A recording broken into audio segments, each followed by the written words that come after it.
ओइ नै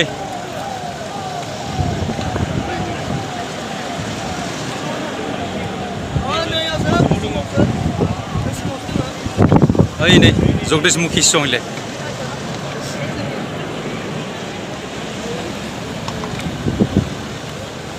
जोंनि स्कुलनि बरायदो जेनेबा ओइ स्लियो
बोडो साहित्य सभा के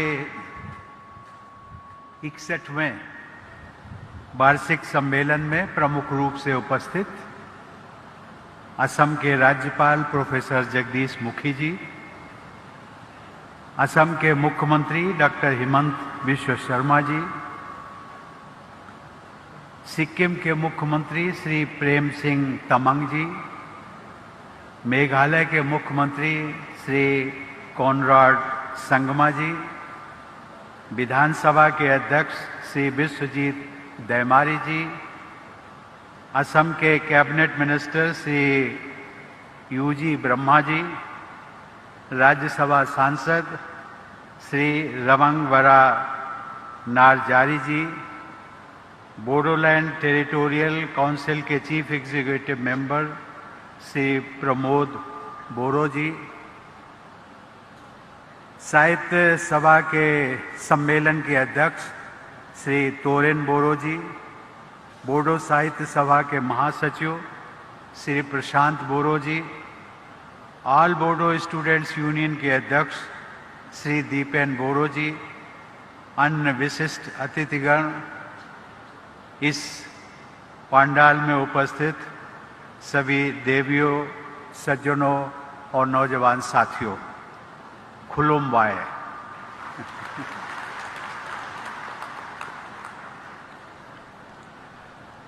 बोडो भाषा, साहित्य तथा संस्कृति के गौरव को बढ़ाने के लिए मैं आप सबकी सराहना करना चाहता हूं। मुझे इस समारोह में शामिल होकर के बहुत प्रसन्नता हो रही है। इस सम्मेलन के सभी आयोजकों को मैं हार्दिक बधाई देता हूं।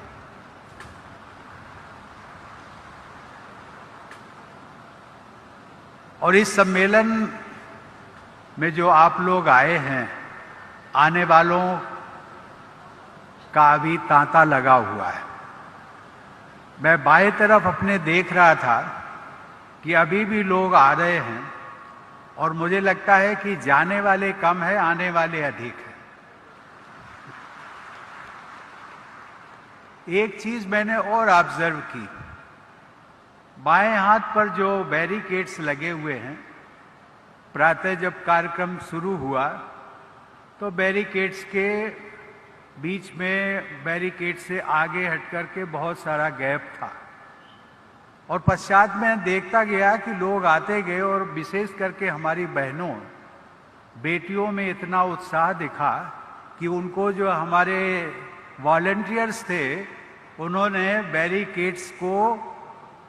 बैरिकेड्स को क्रॉस करके उन हमारी बहनों और बेटियों को आगे बिठाया। ये एक मैं दृश्य आपके सामने रख रहा हूं कि बोडो भाषा साहित्य सम्मेलन जो आयोजन हो रहा है, उस आयोजन के प्रति लोगों में आकर्षण कितना है। देवियों और सज्जनों, मुझे बताया गया है कि असम में लगभग 35 लाख लोग बोडो भाषा बोलते हैं। असम के अलावा बोडो भाषा बोलने वाले लोग पश्चिम बंगाल, मेघालय, अरुणाचल प्रदेश, सिक्किम, नागालैंड और त्रिपुरा और यहां तक कि बांग्लादेश और नेपाल में भी निवास करते हैं। अब ये साहित्य और भाषा हमेशा लोगों को जोड़ती है, लोगों के दिलों को जोड़ती है। और वो ऐसी कौन सी बातें हैं भाषा में होती हैं जो अपनापन होता है, और वो अपनापन आज न जाने हमारे समकक्ष जो प्रदेश जिनका मैंने नाम लिया, पश्चिम बंगाल, मेघालय, अरुणाचल, सिक्किम, नागालैंड, त्रिपुरा, और विदेशों से बांग्लादेश और नेपाल से भी यहाँ पर कुछ प्रतिनिधिगण आए हैं। ये कितना आकर्षण है जो कि भाषा, बोडो भाषा विदेशों से भी लोगों को यहाँ पर खींच लाई है। और इसलिए मैं साहित्य सभा के आयोजनों को मैं बार बार सराहना करता हूँ और उनको बधाई देता हूँ।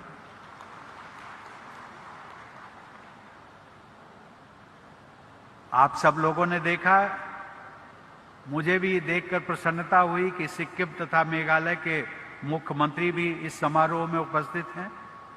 मेघालय के मुख्यमंत्री संगमा जी का उद्बोधन भी हम सब लोगों ने सुना, और सिक्किम के मुख्यमंत्री प्रेम सिंह तमांग जी से मैं पूछ रहा था कि आप क्यों नहीं बोल रहे हैं, तो उन्होंने कहा नहीं, ये कार्यक्रम तो अभी चलने वाला है और मैं बोलूंगा। मैंने कहा बहुत अच्छा है, क्योंकि मेरे समक्ष आप बोलते तो समय सीमा रहती, और जब मैं चला जाऊंगा तो आप खुल करके बोलिएगा। ये भी मुझे प्रसन्नता की बात है कि जैसा मैंने अभी उल्लेख किया कि बांग्लादेश और नेपाल के बोडो भाषी प्रतिनिधि भी यहाँ उपस्थित हैं। मित्रों, इसी वर्ष मुझे बताया गया कि जनवरी में तामुलपुर जिले का गठन हुआ है। मैं तामुलपुर जिले के उज्जवल भविष्य के लिए मैं यहाँ पर उपस्थित इस जिले के सभी निवासियों को अपनी हार्दिक शुभकामनाएं देता हूँ। केंद्र सरकार और पूर्वोत्तर के राज्यों की सरकारों के मिले जुले प्रयासों से इस क्षेत्र में सौहार्द और शांति का वातावरण और भी मजबूत होता जा रहा है। इस परिवर्तन के लिए मैं केंद्र सरकार, राज्य सरकार तथा बोडो क्षेत्र के सभी भाइयों और बहनों को बधाई देता हूँ। इस बदलाव में विकास कार्यों की महत्वपूर्ण भूमिका है। मुझे बताया गया है कि इस क्षेत्र में एक सेंट्रल इंस्टीट्यूट ऑफ टेक्नोलॉजी भी स्थापित है, जिसे विश्वविद्यालय का दर्जा प्राप्त है। कोकराझार में स्थित बोडोलैंड यूनिवर्सिटी, जिसके चांसलर राज्यपाल महोदय स्वयं हैं, तथा अनेक महाविद्यालयों और पॉलिटेक्निक्स में विद्यार्थीगण उच्च शिक्षा प्राप्त कर रहे हैं और अपने उज्जवल भविष्य की राह बना रहे हैं। इसके अलावा अनेक उच्च शिक्षण संस्थानों की भी स्थापना को मंजूरी दी गई है। यह प्रसन्नता की बात है कि इस सभा स्थल के क्षेत्र में एक मेडिकल कॉलेज भी स्थापित किया जाएगा। देवियों और सज्जनों, असम के राज्यपाल प्रोफेसर जगदीश मुखी जी के मार्गदर्शन तथा मुख्यमंत्री डॉक्टर हिमंत विश्व शर्मा के नेतृत्व में असम की जनता के हित में अनेक कार्य किए जा रहे हैं। विकास तथा जन कल्याण के ऐसे कार्यों के लिए मैं राज्य सरकार की पूरी टीम की सराहना करता हूं। मुझे बताया गया है कि विधानसभा के अध्यक्ष श्री विश्वजीत दैमारी ने भी बोडो भाषा के प्रचार और प्रसार के लिए इस सम्मेलन के आयोजन में अपना महत्वपूर्ण योगदान दिया है। मैं श्री दैमारी जी को भी साधुवाद देता हूं। देवियों और सज्जनों, बोडो समाज के लोगों से मेरा पुराना रिश्ता रहा है। मेरे लिए बोडो संस्कृति और भाषा से संपर्क कोई नई बात नहीं है। मुझे याद है कि जब मैं राज्यसभा सांसद था, तब इस क्षेत्र के कई जनप्रतिनिधियों के साथ मेरा मिलना जुलना होता था। हम सब गर्म जोशी के साथ मिलते थे, बातचीत करते थे और बोडोलैंड के बारे में भी बात करते थे। उनमें से मेरे कुछ परिचित तो आज की इस सभा में भी उपस्थित हैं। उदाहरण के लिए यहाँ उपस्थित श्री यूजी ब्रह्मा। यूजी ब्रह्मा ने न केवल एक जनप्रतिनिधि और राज्यसभा सदस्य के रूप में, बल्कि असम सरकार में मंत्री के रूप में भी अपनी पहचान बनाई है। बल्कि वे साहित्य अकादमी पुरस्कार से भी सम्मानित किए जा चुके हैं। इसके अतिरिक्त लोकसभा में इस क्षेत्र का प्रतिनिधित्व करने वाले तत्कालीन उस समय एक सांसद हुआ करते थे, श्री एस.के. बासुमतारी। उनका भी मैं नाम आज लेना चाहूँगा। वो मेरे अच्छे मित्र थे और उनकी विशेषता ये थी कि जब हम लोग उनको नमस्ते कहते थे तो वो नमस्ते का उत्तर हमेशा जय बोडोलैंड बोलकर दिया करते थे। देवियों और सज्जनों, मुख्यमंत्री जी ने अभी कहा कि सामान्यतया राष्ट्रपति किसी राज्य में 3 महीने के अंतराल में नहीं आते हैं। ये बात सच है। ऐसा नहीं है कि राष्ट्रपति को आना किसी राज्य में अच्छा नहीं लगता है, लेकिन कुछ मर्यादाएं भी होती हैं और उन मर्यादाओं के कारण संभवतः आना संभव नहीं हो पाता है। लेकिन मैं मुख्यमंत्री जी, आपका, असम के लोगों का, उनमें बोडोलैंड के भी टेरिटोरियल काउंसिल के लोगों का जो मुझे प्यार और सम्मान बीच बीच में मिलता रहता है, वो मुझे बार बार खींच भी लाता है और इसीलिए मैं 3 महीने के अंतराल में दोबारा फिर आ गया। मित्रों, मेरा ध्यान इस बात पर भी गया कि मई का महीना बोडो भाई बहनों के लिए अत्यंत महत्वपूर्ण होता है। हर साल 1 मई को आप सब बोडोफा उपेंद्र नाथ ब्रह्मा जी की पुण्यतिथि मनाते हैं, जो आज से 3 दिन पहले ही थी। बोडोफा ने जियो और जीने दो का जो महान संदेश था उसको प्रसारित किया था। बोडो आत्मगौरव के प्रति सचेत रहते हुए सभी समुदायों के साथ सद्भाव बनाए रखने का बोडोफा का संदेश हम सभी के लिए एक मंत्र जैसा है।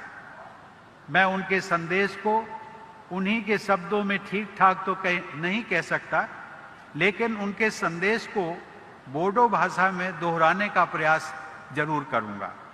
उन्होंने कहा था, थांग आरो थाना नहीं थानो हा। देवियों और सज्जनों, शिक्षा के माध्यम के रूप में बोडो भाषा को मान्यता देने का उत्सव वर्ष 1963 से प्रतिवर्ष 18 मई को मनाया जाता है। आज से लगभग 15 दिन बाद आप सब वह उत्सव भी मनाएंगे। उस महत्वपूर्ण उत्सव की मैं आप सबको अग्रिम बधाई भी देता हूं। देवियों और सज्जनों, बोडो भाषा साहित्य तथा संस्कृति के उत्थान हेतु लगभग 70 वर्षों से अमूल्य योगदान देने के लिए बोडो साहित्य सभा का प्रयास उल्लेखनीय है। सभा के संस्थापक अध्यक्ष स्वर्गीय जयभद्र हागजेर तथा महासचिव सोनाराम थावसेन ने बोडो भाषा के महत्व और मान्यता में वृद्धि करने के लिए सराहनीय प्रयास किए थे। स्कूली शिक्षा के माध्यम के रूप में बोडो भाषा के प्रयोग को स्वीकृति दिलाने तथा उच्च शिक्षा में बोडो भाषा को स्थान दिलाने जैसे प्रयासों में बोडो साहित्य सभा ने अग्रणी भूमिका निभाई। आप लोगों के प्रयास के फलस्वरूप बोडो भाषा को असम राज्य की एसोसिएट ऑफिशियल लैंग्वेज का दर्जा भी प्राप्त हुआ है। बोडो भाषा और साहित्य को आगे बढ़ाने वाले महानुभावों का इतिहास बहुत प्रेरणादायक है। 20वीं सदी के आरंभ में बोडो पुनर्जागरण के जनक गुरुदेव श्री कालीचरण ब्रह्मा ने समाज में व्याप्त कुरीतियों को दूर करने के प्रयासों के साथ साथ आधुनिक शिक्षा व सांस्कृतिक चेतना का भी प्रसार किया था। श्री रूपनाथ ब्रह्मा ने बोडो पुनर्जागरण की धारा को आगे बढ़ाते हुए बोडो भाषा और साहित्य को समृद्ध किया।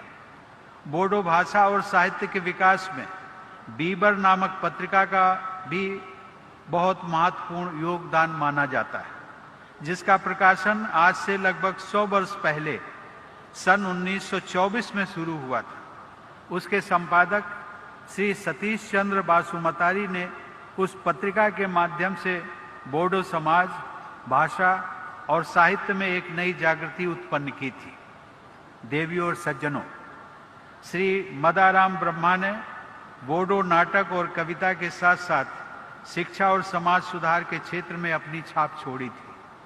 पद्मश्री का सम्मान प्राप्त करने वाले बोडो समुदाय के प्रथम व्यक्ति के रूप में उनका विशेष स्थान है।